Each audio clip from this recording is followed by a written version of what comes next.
Assalamualaikum warahmatullahi wabarakatuh.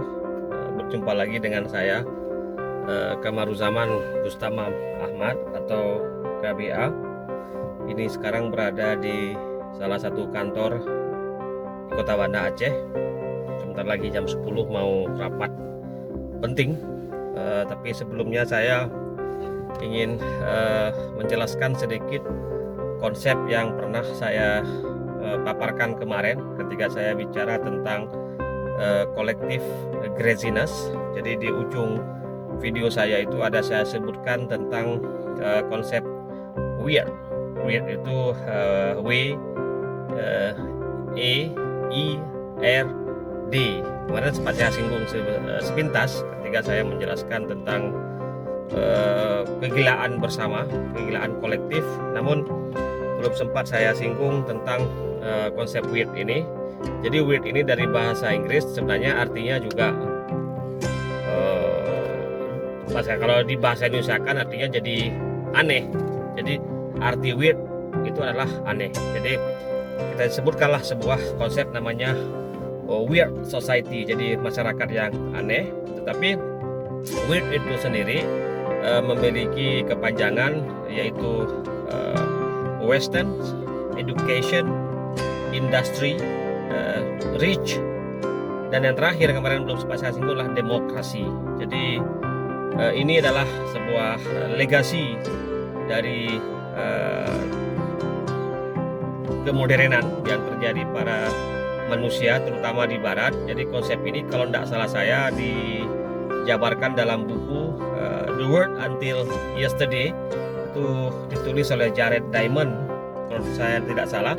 Kemudian di sana dia paparkan bagaimana perbandingan antara orang di pegunungan Papua sana dengan orang-orang di New York di Amerika, bagaimana kehidupan mereka, kemudian bagaimana tingkat permainan anak-anak di pegunungan Papua, misalnya anak-anak bermain dengan alam, sedangkan anak-anak di negara-negara berkembang mungkin di Amerika katanya itu mereka main dengan gadget mereka, kemudian semua orang serba digital. Jadi dibayangkan bagaimana sebenarnya kita memaknai tentang modern itu. Jadi apakah kita yang sibuk dengan rutinitas dikatakan orang yang sangat keren, atau mereka yang hidupnya santai, bersahabat dengan alam, kemudian mereka bisa hidup tanpa terburu-buru oleh kita dikejar-kejar waktu.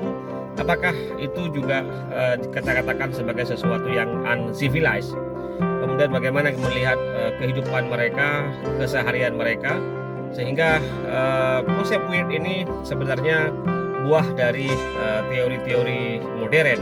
Jadi weird yang pertama adalah Western. Jadi bagaimana kita berupaya sekeren mungkin, sebisa mungkin menjadi orang Western atau berpikir menurut kacamata Barat. Jadi kadang-kadang ada satu buku, ya kadang-kadang tadi saya katakan, kadang-kadang kita melupakan kebudayaan kita, melupakan keaslian kita, dan ingin menjadi cara old fashion, menjadi diri yang lain biar dikatakan seperti orang Barat. Bahkan sekarang dengan gejala K-pop, orang ingin menjadi becoming Korean. Jadi ini yang terjadi dalam masyarakat kita. Dalam buku itu dijabarkan tentang konsep way atau weird yang pertama, keanehan. Jadi kita merasa bukan diri kita, bukan keautentikan kita yang ada, tapi kita menjadi sesuatu yang lain, yang itu adalah kita coba paksakan nilai-nilai dan standar yang ada di dalam masyarakat Barat. Jadi ini keanehan pertama.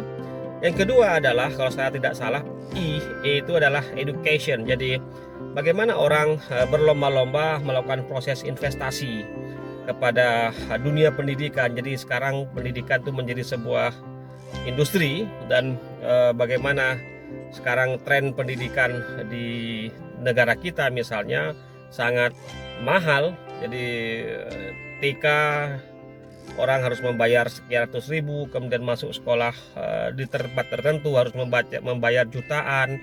Jadi investasi untuk pendidikan itu amat luar biasa, dan ini mengakibatkan begitu mahalnya pendidikan.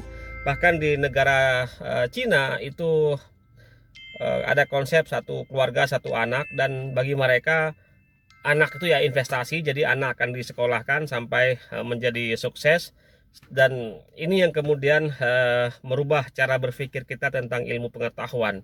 Kalau kita dalam Islam belajar mencari ilmu untuk mengenali Tuhan kita, mengenali Allah Subhanahu wa taala, tapi hari ini kebijakan rekayasa sosial belajar mencari ilmu itu sebenarnya untuk mencari rezeki, jadi memperkaya dan membuat kita mendapatkan definisi yang dikatakan sebagai sukses. Jadi bisa dibayangkan sekarang pendidikan itu menjadi sesuatu yang sangat mahal, apalagi sekarang muncul kebijakan bahwasanya ada istilah entrepreneur. Jadi orang belajar tuh harus bisa bekerja dan menciptakan lapangan kerja, dan ini sebenarnya berlawanan dengan hakikat dari ilmu pengetahuan itu sendiri. Kalau kita lihat secara histori, bagaimana orang mencari ilmu sampai dia bisa menjadi seorang yang bijak, seorang yang dikenal dengan kalimat philosophers atau seorang punjangga, dan dia bisa mencerahkan umat. Tapi hari ini orang mencari ilmu untuk bisa menjadi bagian berteman dengan mesin, jadi mekanik. Jadi kita belajar hari ini mekanik, investasi, dan keanehan yang paling parah adalah di kita di Indonesia misalnya, dunia pendidikan setelah belajar sekian belas tahun, kalau ingin tes sesuatu harus ikut bimbingan belajar. Jadi tidak tahu ini keanehan dari mana.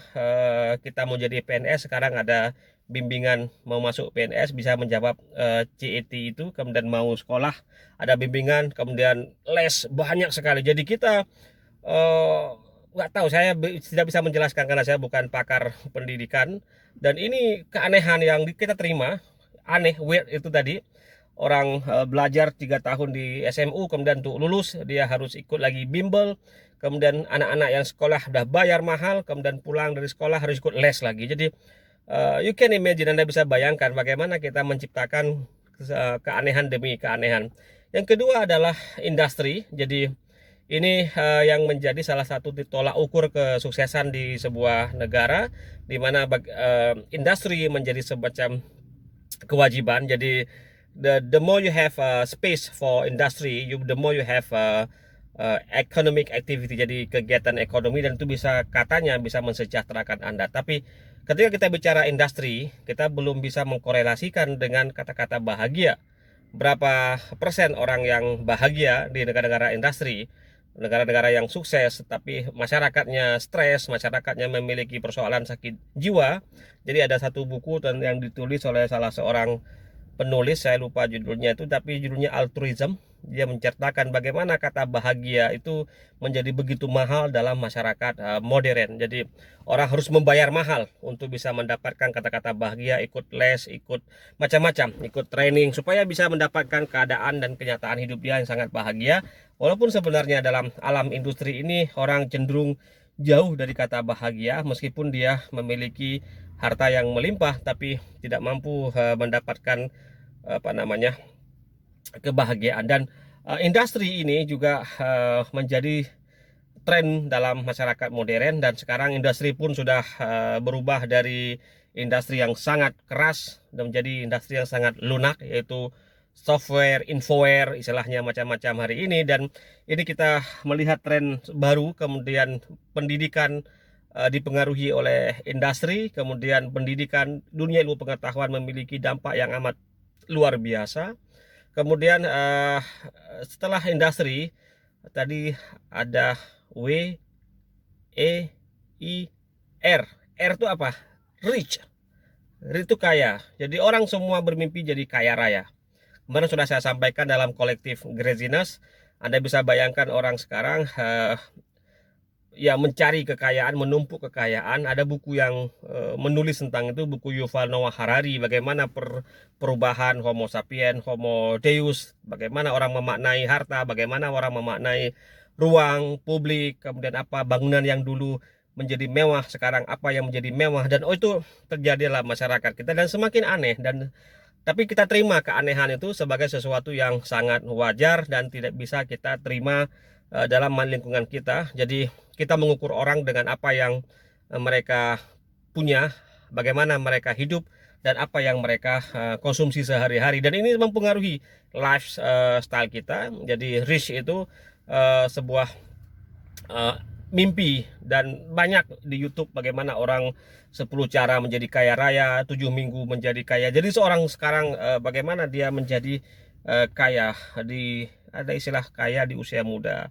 Jadi bagaimana di usia 27 tahun, 25 tahun dia sudah pensiun, sudah bisa mengenerate income, dan dia bisa duduk manis. Dan orang sekarang begitulah adanya. Setelah kita bicara rich, itu kita bicara terakhir, ini yang demokrasi. Jadi kalau istilah, salah satu warisan dari alam modern kita adalah istilah demokrasi, yang membuat kita seluruh dunia menjadi crazy juga. Jadi sekarang ada plesetan dari demokrasi ke demokrasi, tetapi di samping ada demokrasi, sekarang orang juga bicara tentang bahwasanya demokrasi itu adalah vetokrasi. Jadi tidak ada yang lebih dari sana. Dan bagaimana sekarang kita mengukur negara, mengendalikan sebuah sistem dengan kata-kata jimat demokrasi, bagaimana kita mengukur ke pemerintahan, bagaimana kepala negara, semua macam-macam di dunia ini diukur dengan kata-kata demokrasi. Dan ini saya rasa para sahabat,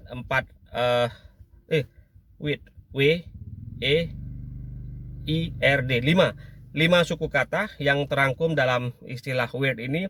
Dan saya rasa yang terakhir ini pun sekarang katanya dalam satu majalah yang saya baca di Foreign Affairs itu demokrasi declining, menjadi turun, steady decline, dan orang mencari konsep baru, terutama bagaimana memaknai demokrasi nanti di abad 21, bahkan di abad 22. Apakah masih ada demokrasi di sana ketika manusia yang berubah pola hidupnya seperti robot, dan robot berubah pola hidupnya menjadi seolah-olah dia manusia. Jadi apakah masih ada bicara demokrasi di sana?